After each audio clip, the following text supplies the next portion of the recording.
जब मैं 10 साल का था, मेरे फादर की अचानक मौत हो गई। फिर लॉयर ने पूछा कि मैं अपनी मदर के साथ रहना चाहता हूँ या मेरे फादर के छोड़े हुए 200 मिलियन लेना चाहता हूँ। अपनी पिछली जिंदगी में मैं रोया था, माँ से चिपक कर उसके साथ रहने की भीख मांगी थी। आखिर में उसने मेरे फादर की डेथ कंपनसेशन ले ली और तुरंत पड़ोसी वोंग से शादी कर ली। ओ नहीं, मेरा मतलब अंकल श्याओ। उनकी नजरों में मैं एक बर्डन बन गया। आखिर में कंस्ट्रक्शन साइट पर काम करते करते मेरी मौत हो गई। मैं सिर्फ 28 साल का था जब मरा। अब पीछे मुड़कर उस पैथेटिक जिंदगी को देखता हूं तो लगता है कि शुरू से अंत तक मैं पूरी तरह बेवकूफ था। और अब फेट का वही क्रॉस रोड्स फिर मेरे सामने खड़ा था। मेरे सामने खड़ी औरत बारिश में भीगे पियर ब्लॉसम की तरह रो रही थी। डैड, तुम हमें छोड़कर कैसे जा सकते हो? हम एक विडो और ऑनरफन अब कैसे झेंगे? वह दिल तोड़ देने वाली आवाज में चिल्ला रही थी। उसका शरीर मिट्टी की तरह ढीला पड़ चुका था। अगर कोई उसे पकड़कर ना रखे तो वह कभी भी जमीन पर गिर सकती थी।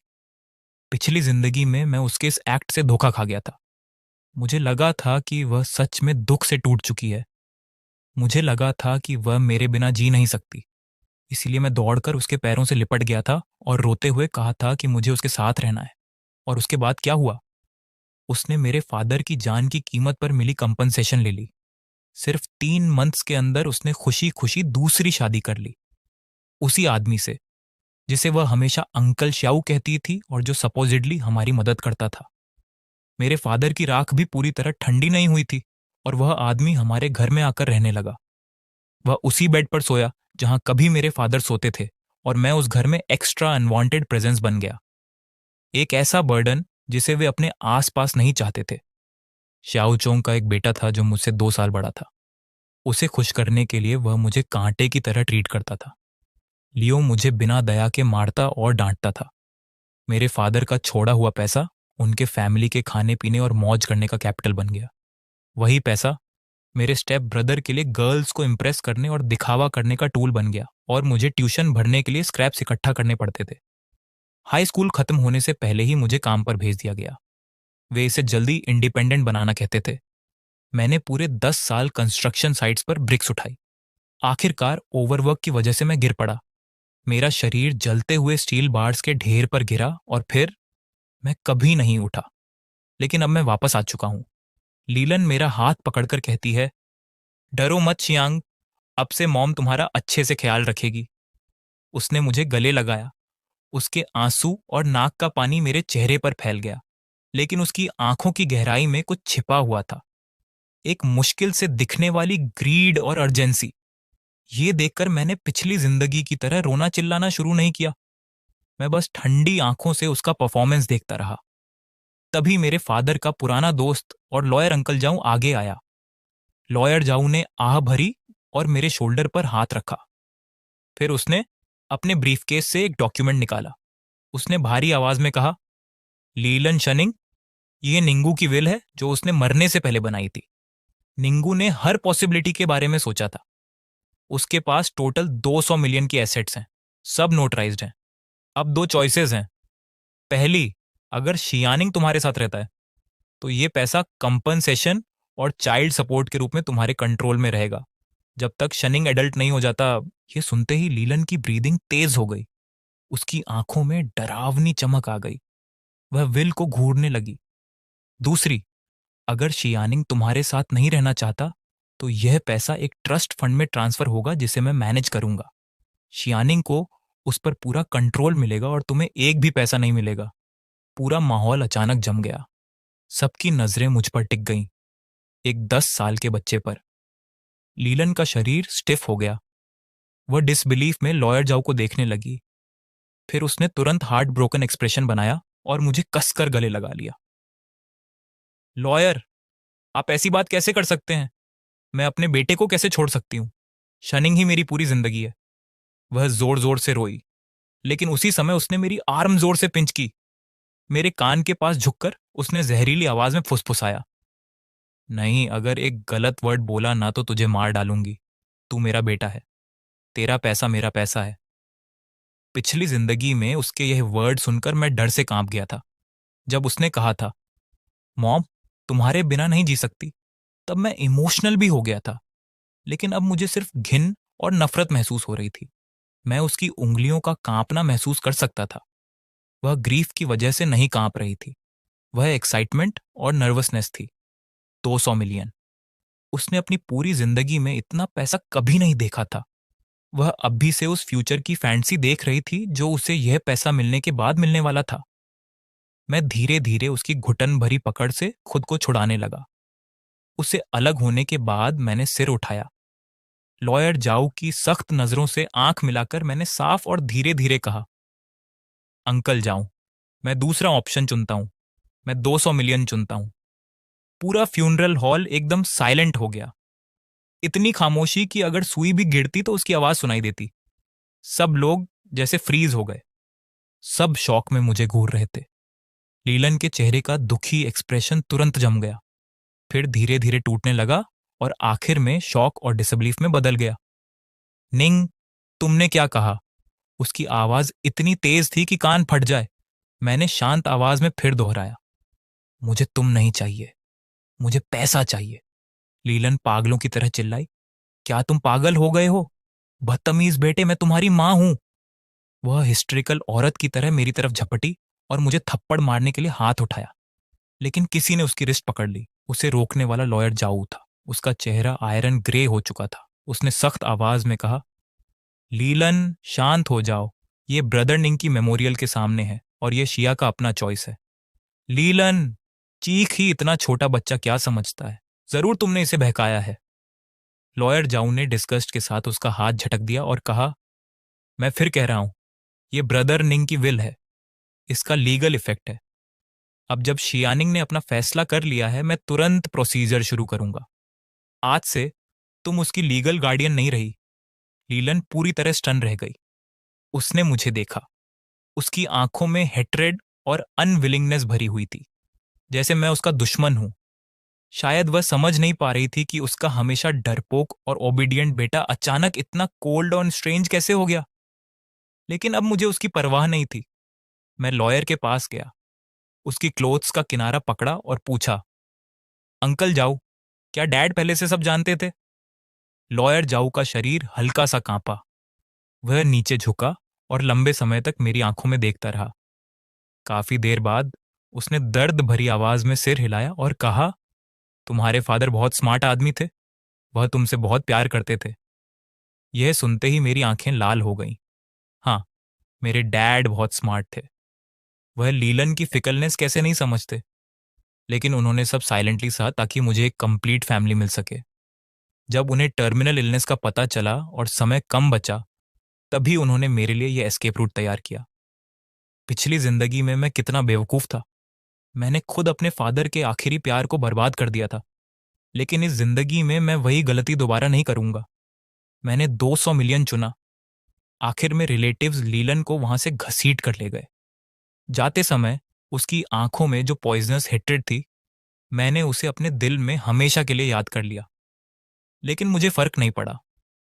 जिस पल मैंने अपना फैसला लिया, उसी पल हमारे बीच का मदर सन बॉन्ड खत्म हो गया। अब सिर्फ हेट्रेड बची थी। लॉयर जाओ मेरा गार्डियन बन गया।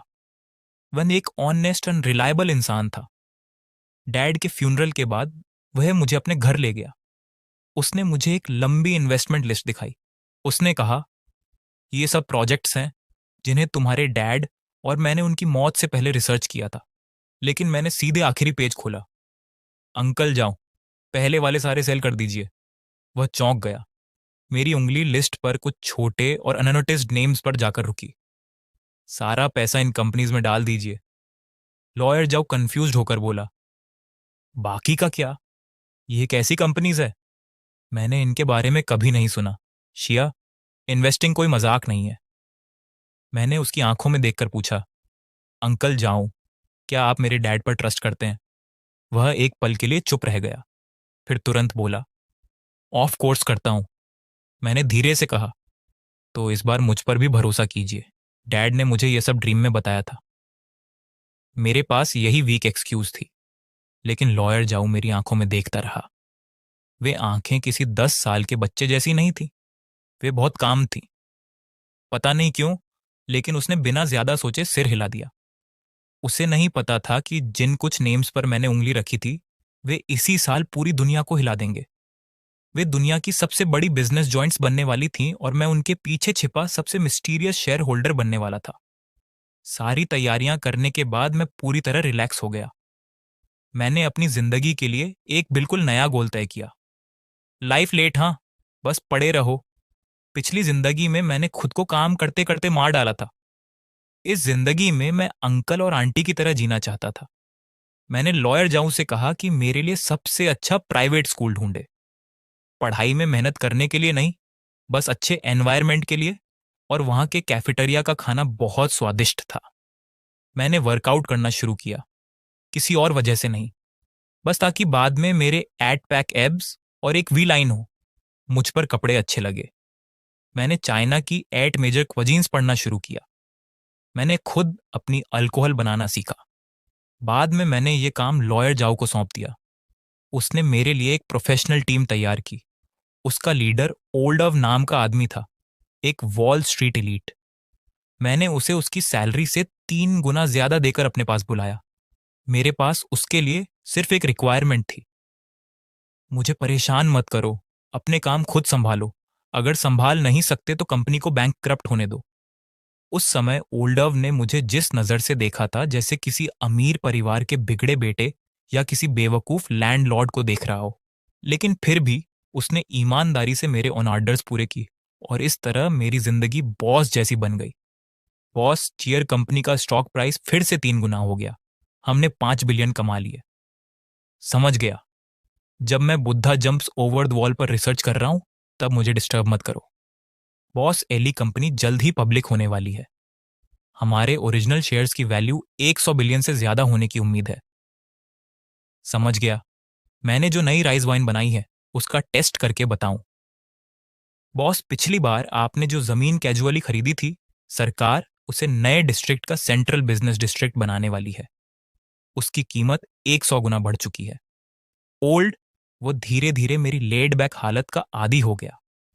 उसने तो प्रोएक्टिवली उन अनइम्पोर्टेंट बिजनेस डील्स को भी फिल्टर करना शुरू कर दिया जिनकी वैल्यू कुछ बिलियन थी, और मैं कॉस्टिंग की राह पर और भी आगे बढ़ता गया।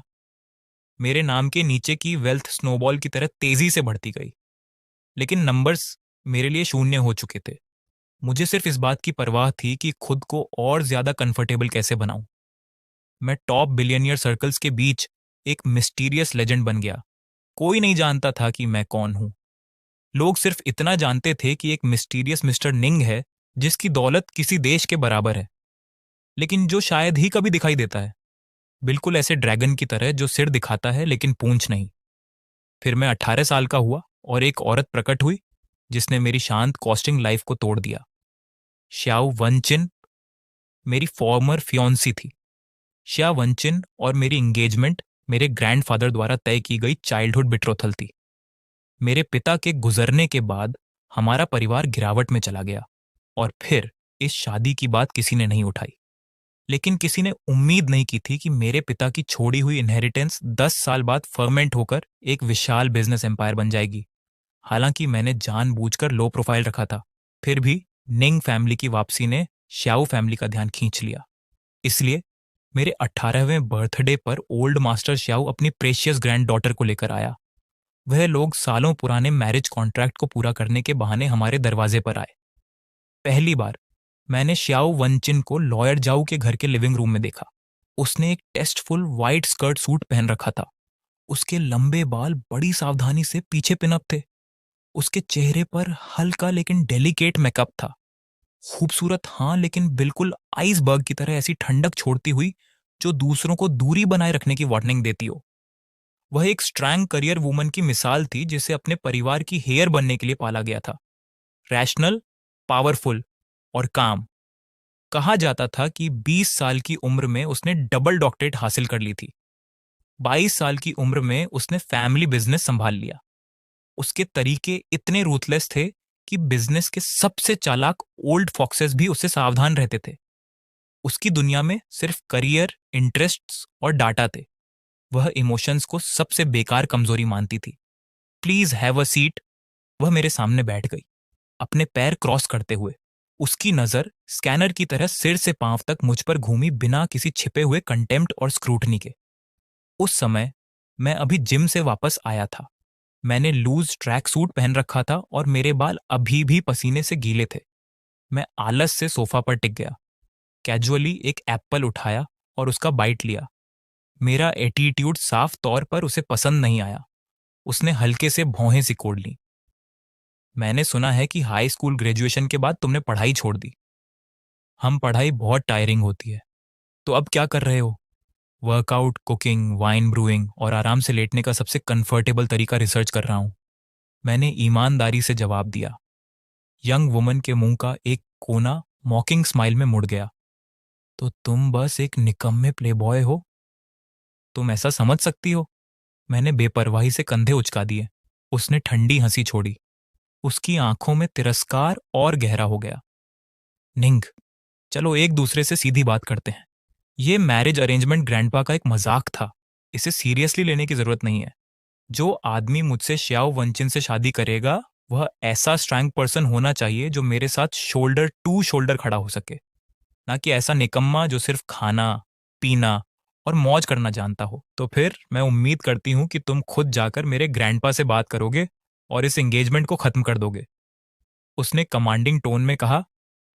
कंपनसेशन के तौर पर मैं तुम्हें एक रकम दे सकती हूँ, या हमारी कंपनी में तुम्हारे लिए एक आरामदायक जॉब अरेंज कर सकती हूँ। मेरे मुंह में मौजूद एप्पल लगभग बाहर निकल गया। मुझे पैसे देगी और मेरे लिए जॉब अरेंज करेगी? क्या उसे पता है कि जिस श्याओ ग्रुप पर उसे इतना गर्व है, वह मेरी एसेट्स का एक छोटा सा हिस्सा भी नहीं है? मैंने उसके लॉफ्टी और कंसेंडिंग बिहेवियर को देखा और अचानक मुझे यह मजेदार लगा। पिछली जिंदगी में मेरे पास उससे आमने सामने मिलने का भी हक नहीं था, लेकिन इस जिंदगी में वह मेरे सामने बैठी थी, चैरिटेबल टोन में बात करते हुए मुझे कंपनसेशन ऑफर कर रही थी। मैंने अपना मुंह पोंछा और मुस्कुराते हुए कहा, फाइन। श्याओ वंचिन एक पल के लिए स्टन रह गई, जैसे उसे उम्मीद नहीं थी कि मैं इतनी आसानी से मान जाऊंगा। तुम्हें कैसी कंपनसेशन चाहिए? उसने फिर वही आईसी एक्सप्रेशन अपना लिया। मुझे ना पैसे चाहिए और ना कोई पोजीशन। मैं खड़ा हुआ और उसके पास चला गया। नीचे झुककर मैंने उसके कान में फुसफुसाया। उसने इंस्टिंक्टिवली पीछे हटने की कोशिश की, लेकिन उसका शरीर झम गया। मैं उसकी परफ्यूम की तेज खुशबू महसूस कर सकता था। मैंने अपनी आवाज धीमी कर ली, इतनी कि सिर्फ हम दोनों सुन सके।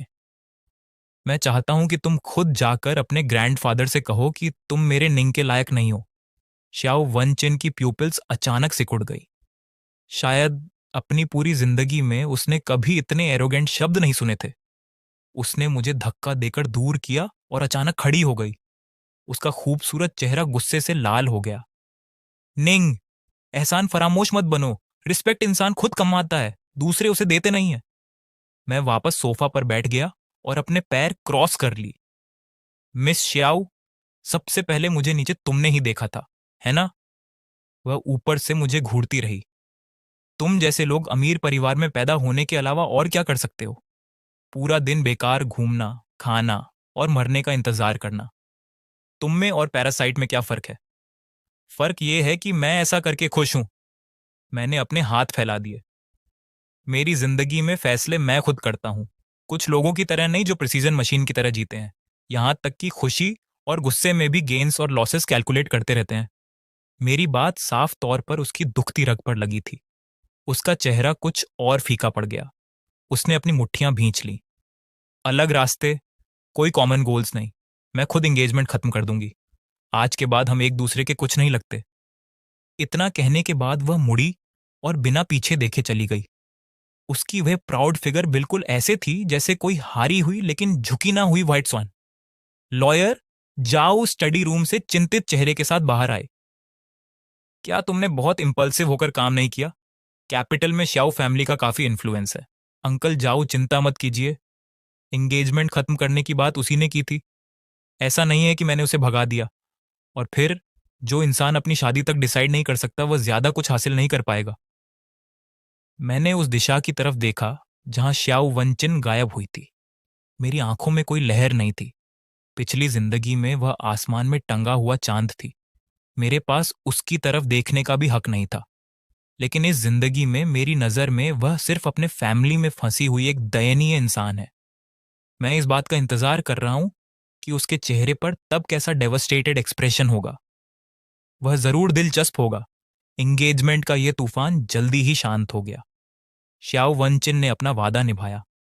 कुछ ही दिनों में श्याओ फैमिली ने ऑफिशियली एंगेजमेंट खत्म होने का अनाउंसमेंट कर दिया। मैं इस शांति और सुकून से खुश था। मैं अपनी लेट बैक जिंदगी में वापस लौट गया। ओल्डव का फोन अब भी हर दिन समय पर बजता था, यह रिपोर्ट करने के लिए कि मैंने कितने और स्मॉल गोल्स हासिल कर लिए हैं।